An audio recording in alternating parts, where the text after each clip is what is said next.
Thank you very much, Mr. President. Mr. President, esteemed colleagues, distinguished brothers in the profession from the prosecution and defense, ladies and gentlemen.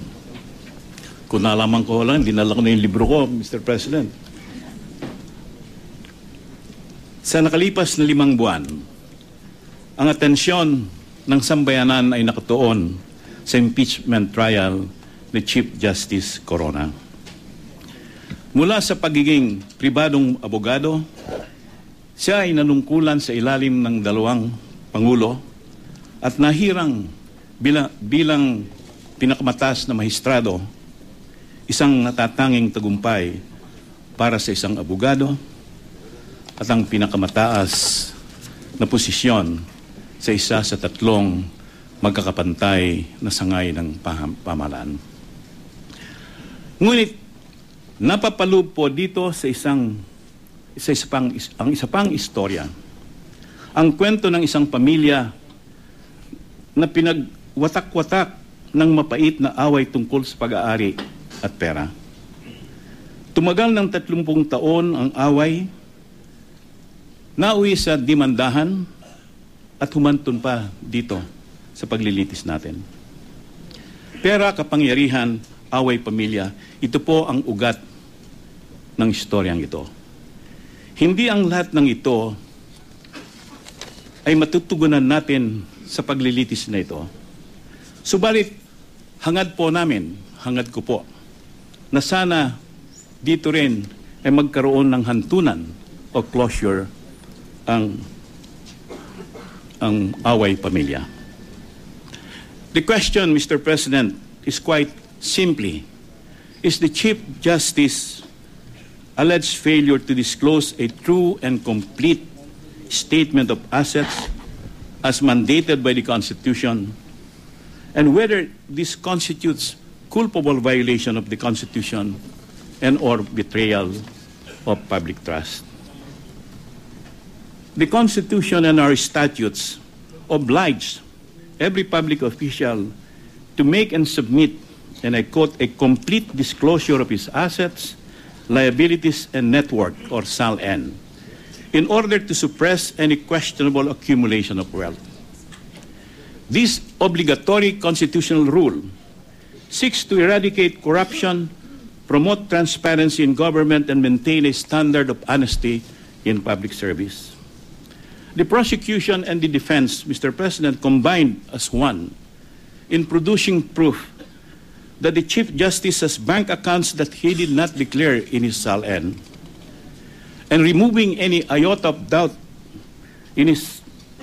about this vital fact was the Chief Justice himself coming here to testify openly and openly admit that in fact he did have 4 US dollar accounts totaling 2,400,000 and 3 peso accounts of 80,700,000 pesos. I may grant the Chief Justice plea of honest mistake of judgment, but given his broad experience in public law and practice in investment advisory services, this willful and deliberate omission, together with the magnitude of the amounts involved, amounts to culpable violation. Yesterday you were asking what's the root meaning of culpable, Mr. President. I just looked up this morning what is the dictionary meaning of culpable. It means simply a failure meriting condemnation. The Chief Justice justified this willful failure to disclose his US dollar accounts on the so-called absolute confidentiality provision of the Foreign Currency Deposit Act.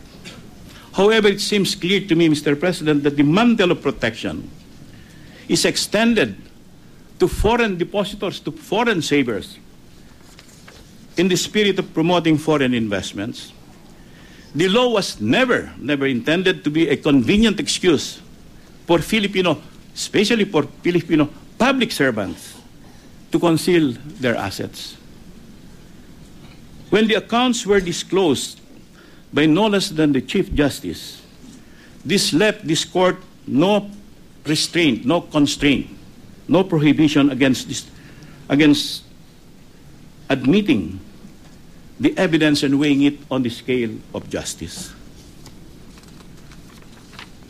The defense argues that the Ombudsman illegally obtained documents on Chief Justice bank transactions where there was no pending case involving the subject bank accounts, or any court order authorizing the production of such records. Mr. President, this argument overlooks one important fact. It fails to consider that the documents produced by the AMLAC, or rather produced by the Ombudsman, were official records of the AMLAC, which it receives from covered institutions pursuant to law. The Ombudsman has the power and the authority to obtain these records from the AMLAC pursuant to the Constitution and the Chief Justice's own written waiver on his end.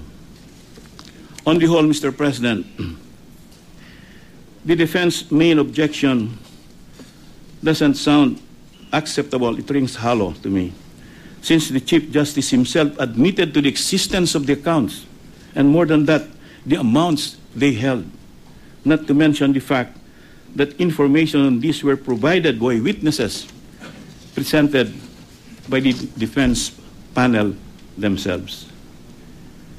The Supreme Court no less has said, no position exacts a greater demand on moral righteousness and uprightness of an individual than a seat in the judiciary.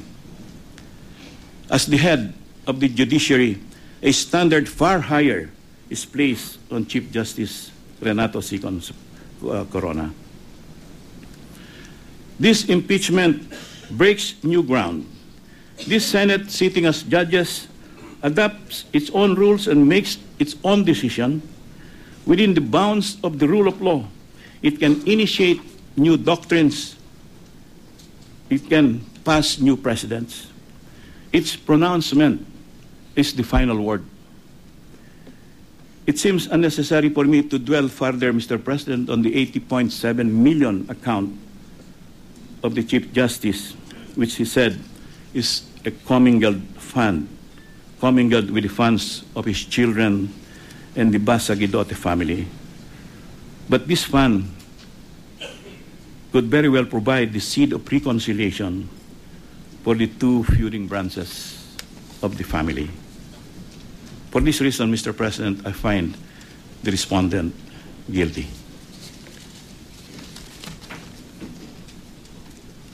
The Secretary.